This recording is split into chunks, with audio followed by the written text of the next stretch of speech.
bienvenue dans cette nouvelle vidéo et encore une fois nos vœux les meilleurs pour la nouvelle année 2024, qu'elle soit prospère et puis riche en connaissances pour tous ceux qui nous suivent. Donc sur cette chaîne, on traite de tous les sujets relatifs aux automatismes industriels de manière plus générale. Donc il y a déjà eu pas mal de vidéos qui ont été postées. On a parlé du nouveau contrôleur S4100 de Siemens. On a parlé des virus TechNet et Triton, comment enregistrer les changements de valeur dans AVEVA SCADA, comment calculer la valeur moyenne d'une mesure analogique, du Profibus, des layout scanning, des systèmes de détection feu gaz sur automate programmable. Donc, si vous avez des sujets spécifiques que vous souhaiteriez voir traités sur la chaîne, n'hésitez pas à les mentionner en commentaire. Aussi, pour soutenir la chaîne, partagez massivement les vidéos. Abonnez-vous. Le plus important aussi, c'est de vous abonner pour ne manquer aucune vidéo. Donc, là, on va parler aujourd'hui de la régulation sur automate M580. Donc, d'entrée de jeu, ce qu'il faut savoir, c'est que la régulation, c'est une technique qui permet de maintenir une grandeur physique dans un procédé industriel à une certaine consigne. Donc, de prime abord, il faudra noter que la régulation ne s'implémente pas que sur des automates. Elle peut être implémentée sur des contrôleurs de régulation électronique. D'ailleurs, si vous n'avez qu'une seule boucle de régulation dans un projet, il est totalement inutile de faire appel à un automate. Il sera plus optimisé pour vous d'acheter un régulateur électronique du commerce et puis de le configurer. Donc, on va prendre un exemple de procédé. Ici, on a un réservoir dans lequel on a certainement une arrivée de l'eau, d'un fluide qui est dans ce réservoir et on veut maintenir le niveau de ce réservoir à une certaine consigne. Supposons par exemple la consigne de 50%. Donc, on veut maintenir le niveau de ce réservoir à 50%. En termes d'instrumentation, on a d'installer un transmetteur de niveau et le transmetteur de niveau, il va permettre de donner à un régulateur. Là ici, c'est standardisé dans la norme ISA. Donc, ça c'est un régulateur indicateur de niveau. Et donc, ce transmetteur va juste jouer le rôle du capteur qui va permettre de donner en temps réel l'information au régulateur, quelle est la valeur du niveau dans ce réservoir. Et le régulateur va se charger de piloter une vanne de contrôle. Donc là, on a une vanne de contrôle, ça veut dire que c'est une vanne qui peut s'ouvrir, prendre une infinité de valeurs entre 0 et 100%.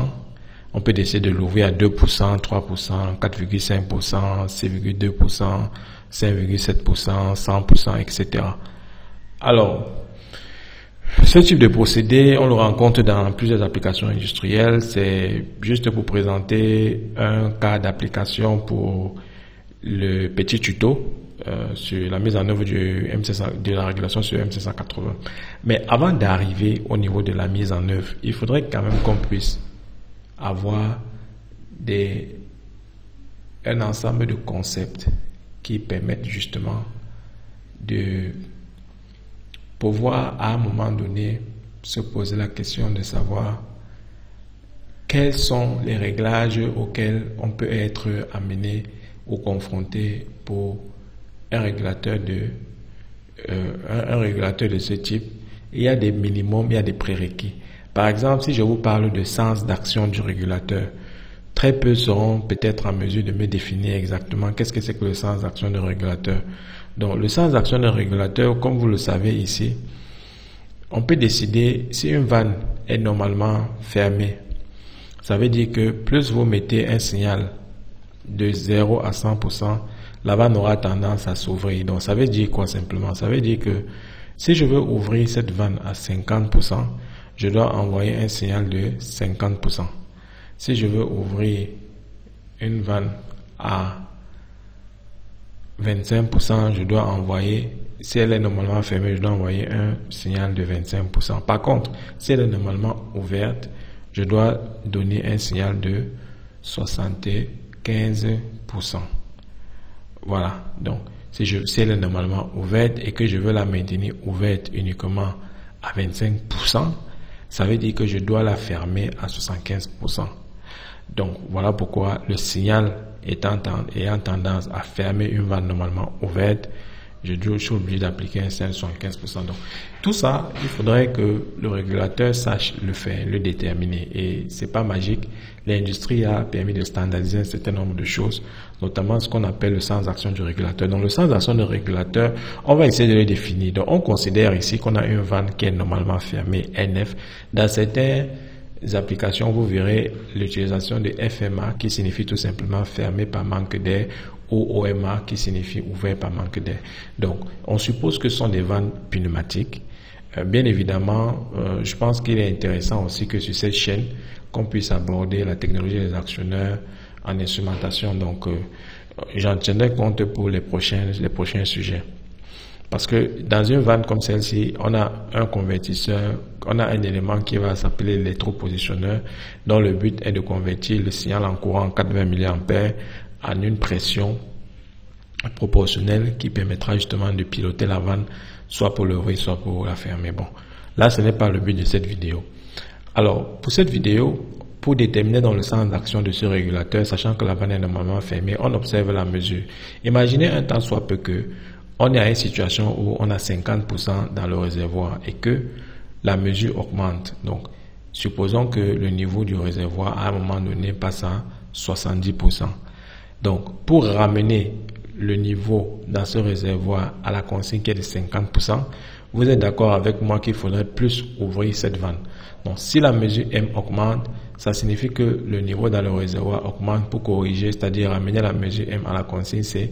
Il faut laisser évacuer l'eau du réservoir. Donc, il faut laisser évacuer pour que le niveau descende jusqu'à 50%. Et donc, qu'est-ce qu'il faudrait faire? La vanne étant normalement fermée, si vous voulez laisser évacuer beaucoup plus de fluide en sortie du réservoir, il faudrait que vous ouvriez beaucoup plus la vanne. La vanne étant normalement fermée, vous devez donc augmenter le signal en sortie du régulateur. Donc, qu'est-ce que ça signifie? Une augmentation de l'écart M dans le sens croissant nécessite une augmentation du signal de sortie S pour pouvoir corriger le système. Et donc, on est dans un sens direct. C'est-à-dire le régulateur, dans le cas d'espèce, est dans un sens direct. Donc, le régulateur étant dans un sens direct, quand on va faire les configurations, il faudra en tenir compte.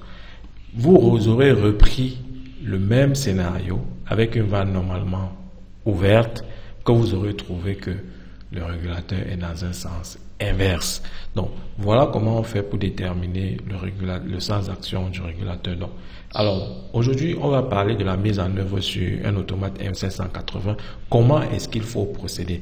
Bien évidemment, vous allez créer votre projet avec une configuration matérielle pour permettre de traiter les signaux dont on est en face. Ensuite, vous allez traiter la mesure analogique. À la fin du traitement de la mesure analogique, vous allez faire la configuration de la boucle de régulation et donc vous allez définir les paramètres du régulateur. Donc, voilà le modus operandi de ce qu'on va faire pour ce tuto.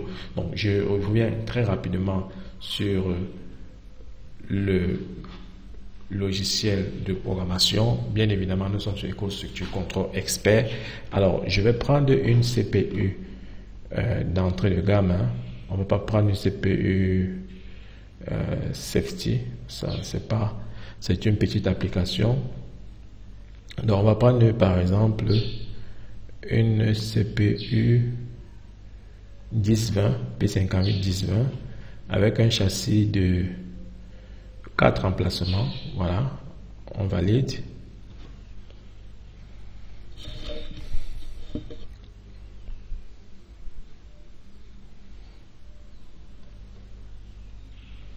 Après, on va pas revenir sur les notions de créer le projet, etc. Il y a déjà une vidéo qui a été faite. Elle est suffisamment exhaustive sur la création d'un projet sur EcoStruxure Control Expert. Donc, si vous l'avez pas vu, je vous encourage à regarder cette vidéo sur la chaîne. Et donc, là, le projet est en cours de création. Et on se retrouve sur la configuration matérielle. Bon, bien évidemment, il va nous demander un mot de passe. On va saisir régule 01 Bon, on va saisir régulation 0,1. On a un réel problème de complexité de mot de passe. Donc, pour faire simple, j'utilise souvent un bloc-notes dans lequel je peux visuellement saisir mon mot de passe.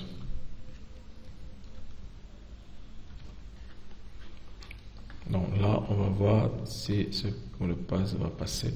Ok. Donc le mot de passe est passé et je vais enregistrer mon projet. On va lui donner un nom on va lui dire qu'il va s'appeler Régule, par exemple. Donc là, on a juste créé un projet. Maintenant, il faut procéder à la configuration matérielle. Je vais très rapidement ouvrir le bus automate qui devrait m'afficher l'ensemble, le châssis et le processeur. Et donc, j'aurai la possibilité de rajouter des cartes par rapport à mon application. Donc, je précise que quand on a dans notre application un capteur de niveau qui est en fait une mesure analogique. Et donc, on a aussi un capteur de... On a une vanne à commander. Donc, c'est une sortie analogique. Donc ici, je vais donc rajouter, après mon processeur, je peux rajouter ici nouvel équipement ou bien venir directement là.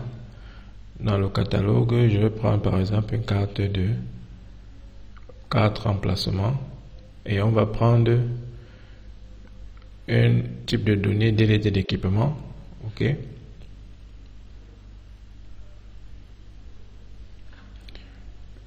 Et là, je vais prendre une carte de sortie analogique. On peut toujours être en DLT d'équipement, hein, ça ne gêne pas. Bon, ça c'est juste pour prendre le... Voilà, mais en réalité, comme on va faire une simulation, donc on va faire un régulateur purement numérique. Hein. Plus tard, ceux qui veulent pourront connecter les voies d'entrée-sortie à cette application. Donc c'est pas le but. Le but c'est vraiment de regarder comment mettre en œuvre le régulateur. Donc là j'ai terminé, donc je peux fermer cette fenêtre.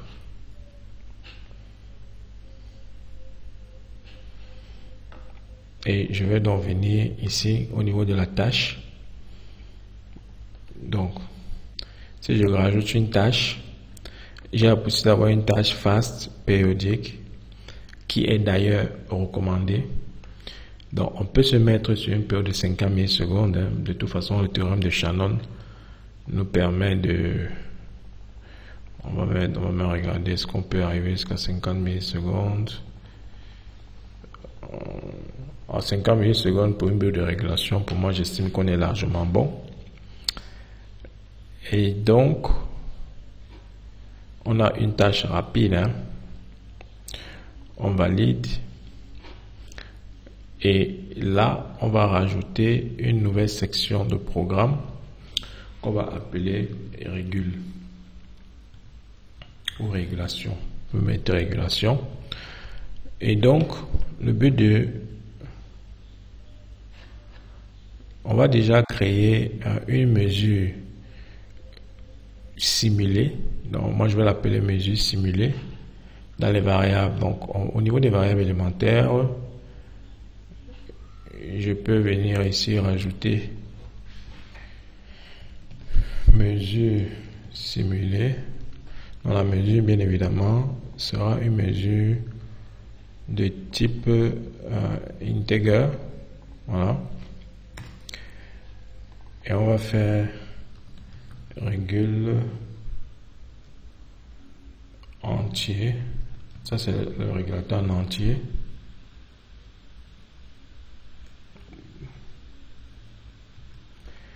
Et on va faire un régule, si vous voulez, en réel.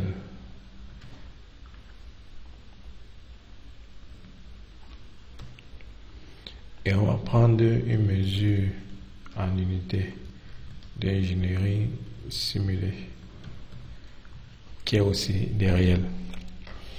Donc là, je suis libre de pouvoir venir définir des adresses pour ces variables. Pour l'instant, ça ne m'intéresse pas trop. Et j'espère que ça ne choque personne, bien évidemment, parce que dans les nouveaux automates, on peut travailler avec des variables non localisées. Donc, la première étape, c'est le traitement de la mesure analogique. On l'a bien dit. Donc, je peux très bien faire ce traitement dans une section qui n'est pas, dans une tâche qui n'est pas une tâche rapide. C'est moi qui ai voulu faire ainsi.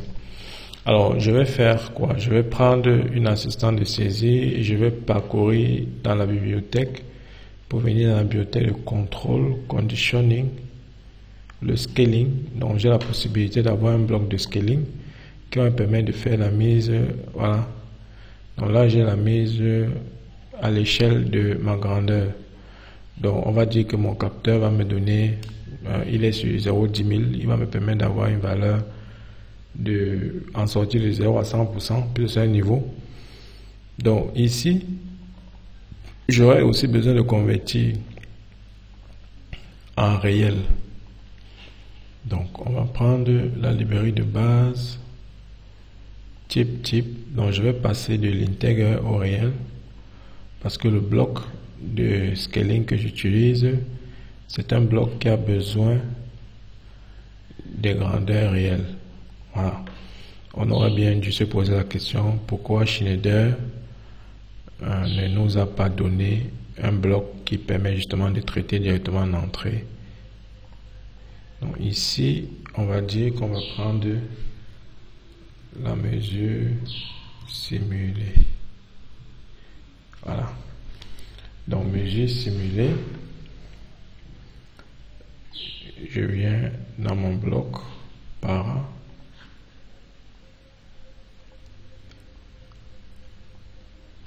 Et je vais prendre para LT1. Ça va me créer une variable de paramètre. Et ici, on a défini notre mesure, qui est la mesure en réel. Voilà. Donc ça, c'est juste pour qu'on puisse avoir la conversion.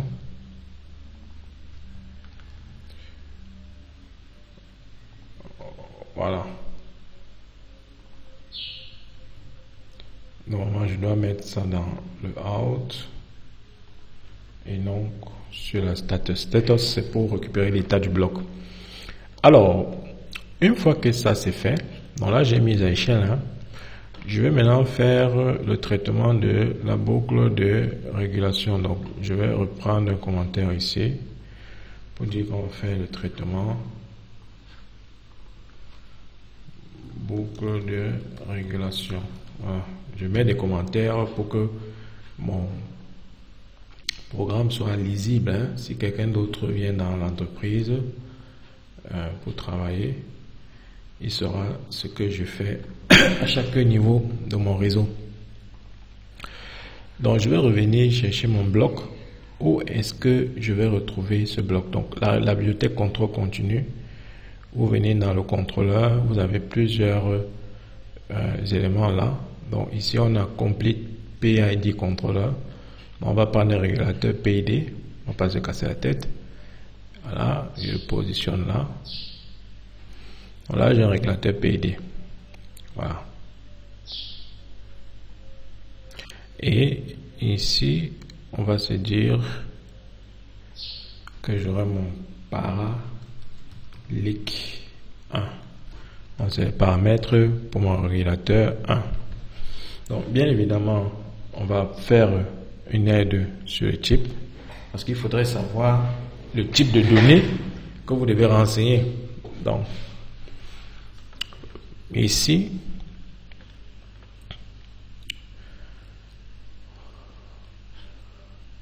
on va regarder le PV, c'est réel, dans la consigne c'est la mesure, la process value c'est réel et la consigne c'est réel. Donc ici donc on peut fièrement mettre notre mesure d'ingénierie simulée. On va dire que on a une consigne fixe 50.0. Donc c'est une consigne hein, qu'on veut avoir.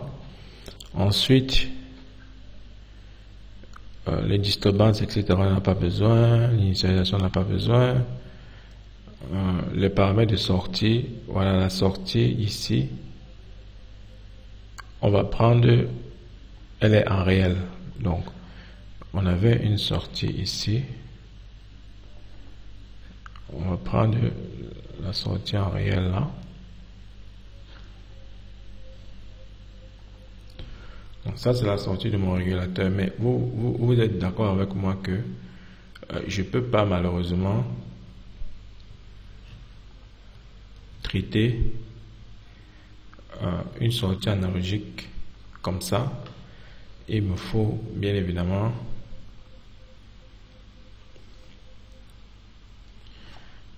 une conversion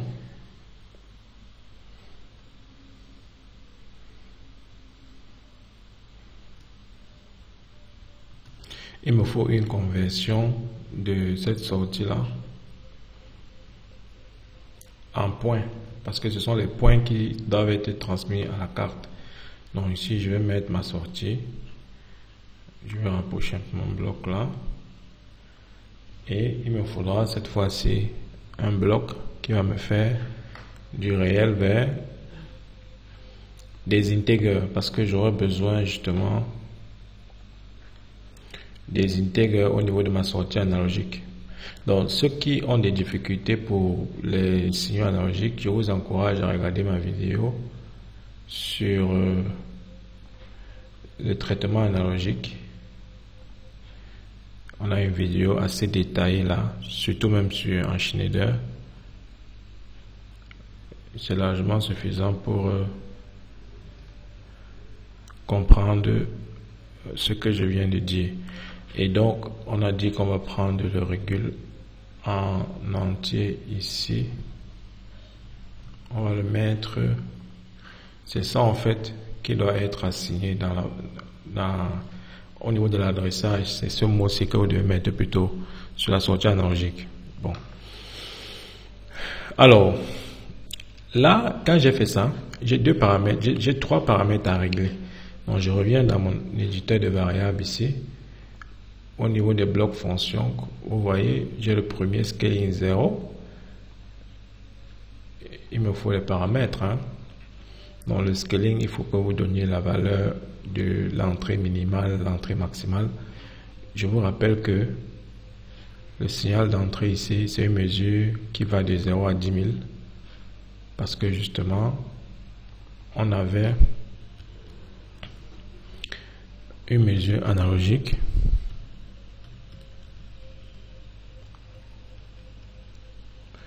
Et donc, on veut le mettre sur un 0 à 100. Le clip, on va regarder ensemble à quoi correspond le clip. Dans le clip, la valeur de l'output est limitée par outmin and outmax. Donc, bien évidemment, on va mettre true ici.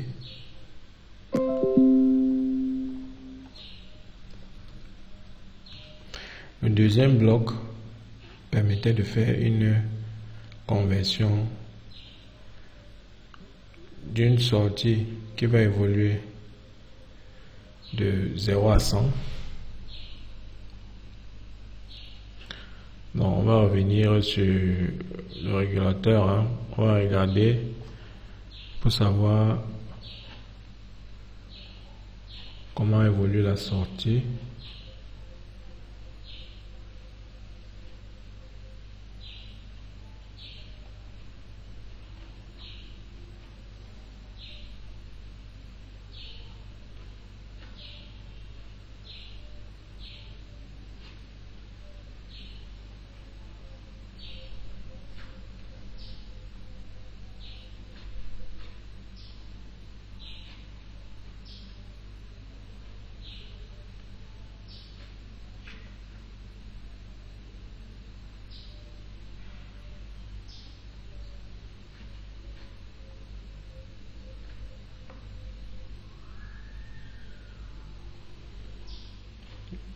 la sortie, c'est dommage qu'il n'est pas directement détaillé.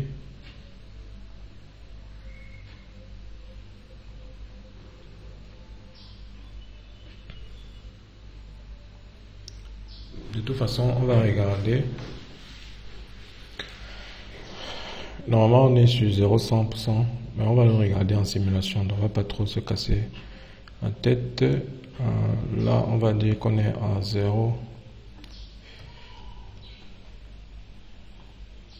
100%, et on voudrait avoir un maximum 0 à 10 000, parce que les sorties analogiques de base, c'est 0,10 000. Bon, et le dernier paramètre qui existe ici, c'est le paramètre du régulateur. Donc, on va regarder au niveau des paramètres. Voilà, on a plusieurs paramètres. Hein. Bon, moi, je ne vais pas renseigner tout. Ceux qui veulent renseigner peuvent. Pour l'instant, on va prendre un gain de 0,75. On va prendre un temps intégral de 1 seconde. On va prendre un temps dérivé de 2 secondes, bien évidemment. Tout peut se régler. Donc, j'enregistre ça.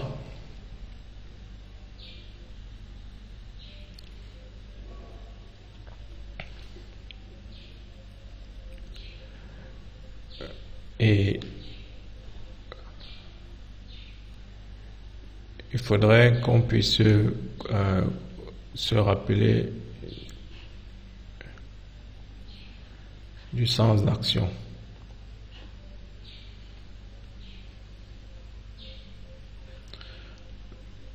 Le sens d'action du régulateur. Donc là, on a les paramètres.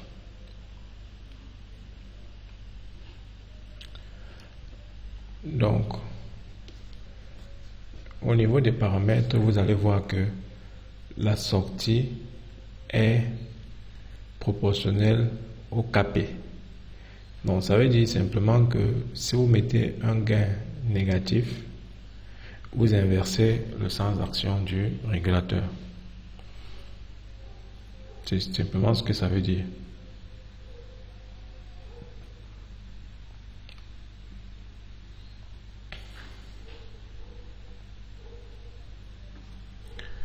On va regarder le schéma de contrôle. Donc là, on a la déviation, etc. Voilà. Ici, vous avez un paramètre reverse direct. Ici, donc, quand vous êtes en structure mixte, donc, vous avez le paramètre reverse direct. Donc, R veut dire, et le R veut dire, il faut qu'on regarde rapidement.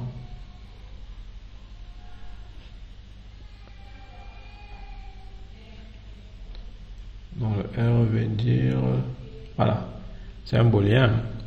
On vous dit 1 en direct, direct action of the PID controller. Donc, ça veut dire que ici, nous, on va se positionner à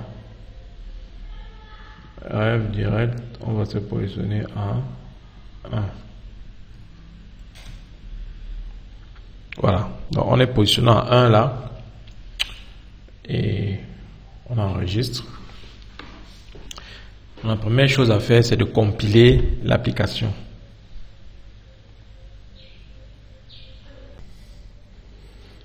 Donc, la première chose à faire, c'est l'analyse du projet.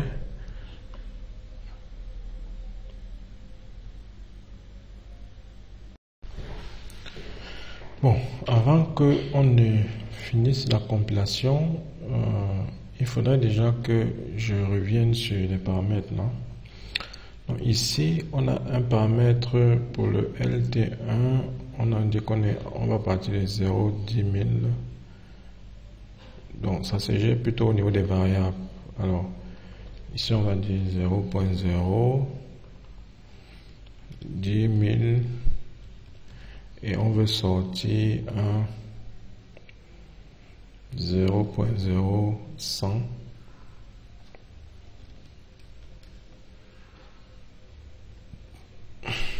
pour le LIC, on va voir si on peut mettre un 0,75 de gain avec un temps intégral de 1, temps dérivé de 2 et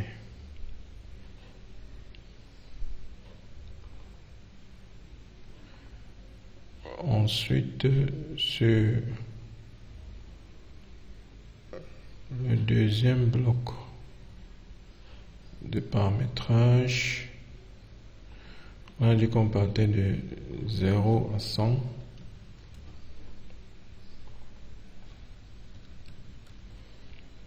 Pour sortir du 0 10 000. Voilà. Donc, j'enregistre.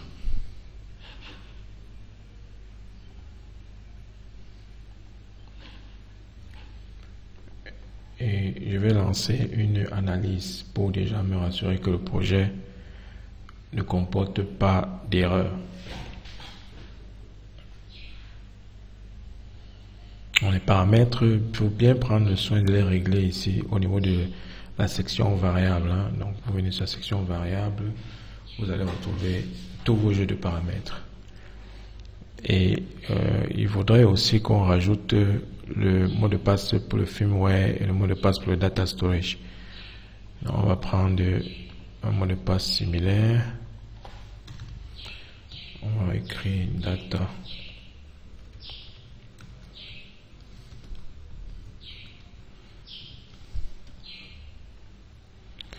Et on va écrire film. Voilà.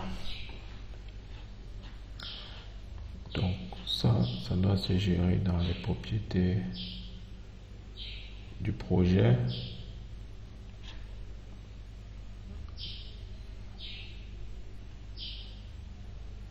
Donc le mot de passe du firmware.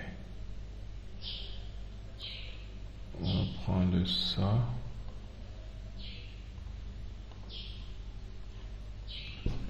Ici, le mot de passe par défaut c'est FW dans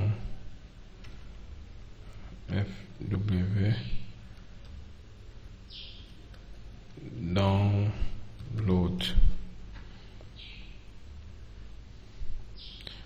Et le deuxième mot de passe de stockage. Ici c'est web user. Voilà.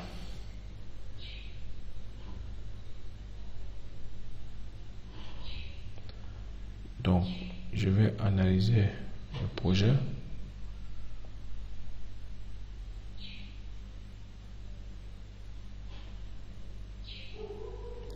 Donc là, j'ai une erreur au niveau du temps intégral. Le temps intégral, ils veulent des valeurs en temps. Donc, les valeurs en temps, la syntaxe, c'est TJS. Ça n'a pas changé.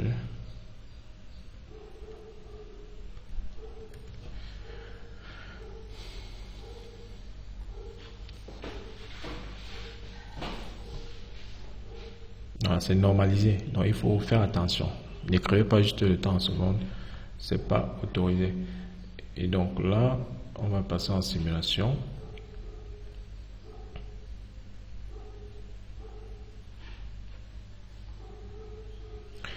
Et on va lancer une connexion.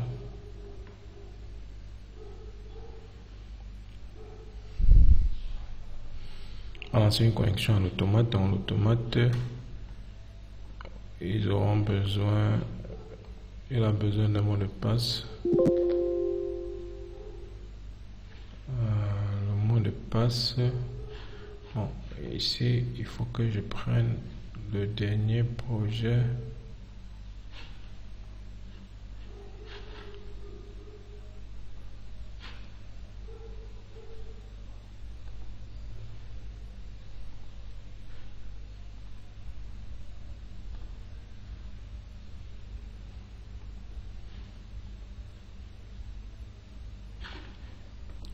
J'avais un projet qui tournait malheureusement. Je sais pas, je me rappelle plus le mot de passe, hein, donc j'ai dû faire un rase. Et là, je vais régénérer mon projet pour le transférer dans l'automate. Donc, on va rapidement tester les fonctionnalités de la boucle de régulation. Et j'ai configuré que... Donc, aujourd'hui, cette application, elle est faite purement en numérique. Ça veut dire que je n'ai rien connecté comme entrée-sortie. Bien que j'ai les cartes d'entrée-sortie dans mon application, je n'ai rien connecté. Donc, j'ai testé tout parce que une fois que je connecte, j'aurai besoin vraiment des signaux. Et là, je le fais depuis mon bureau. J'ai pas pris les automates avec moi. Donc, ça va être un peu difficile de tester avec du vrai matériel. Par contre, en numérique, je peux le faire. Donc, là, la boucle de régulation, elle est fonctionnelle. On va venir très rapidement. Ici, on va initialiser la table d'animation. Et je vais faire pareil sur mes blocs. Donc là, je vais faire pareil, initialiser la table d'animation. Donc tout ça va me mettre tous ces variables sur une table d'animation. Dans la mesure simulée, ici, on a la simulée réelle. Et qu'est-ce qui manque? Je pense qu'ici, on a la mesure simulée. Donc, qui n'apparaît pas là. Non, on va la saisir. Hein.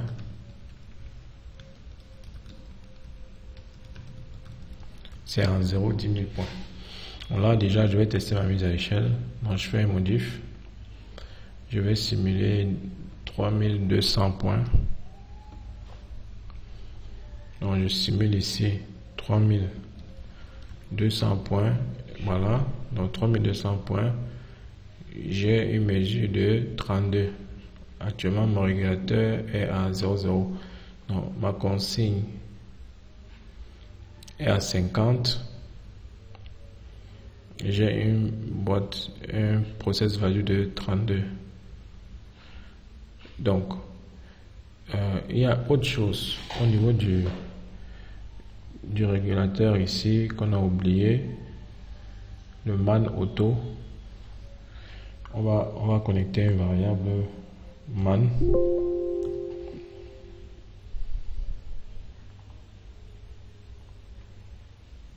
On va créer une variable man parce que c'est ça qui permet de déterminer si le régulateur est en manuel ou en auto. Donc là, je crée une variable man. Et pour revenir rapidement, on va regarder ici. On est en automatique. Donc il faudrait que ce truc soit forcé en automatique. Alors, donc je vais faire une génération pour modifier cela. Et je vais rajouter dans ma table d'animation la variable man. Je vais la positionner à 1 pour que le régulateur soit fonctionnel. Parce qu'actuellement, le régulateur n'est pas fonctionnel. C'est pour la raison pour laquelle on a toujours 0, 0. Donc,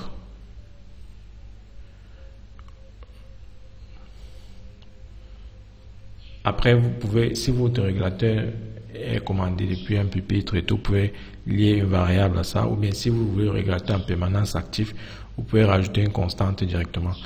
Donc moi, je suis dans un cas plus général. Donc ici, je vais rajouter man symbolien et je vais le positionner à 1. Donc, je vais positionner à 1. Ensuite, je mesure ma variable. Elle va descendre à 300. Supposons qu'on aille au-delà. On va partir par exemple à 9789.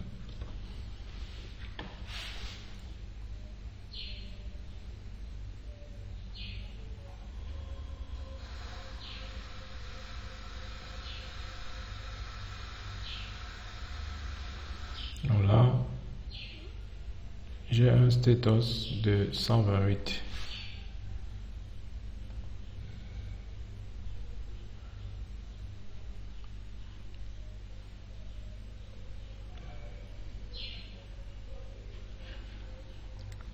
Maintenant, regardez au niveau du status.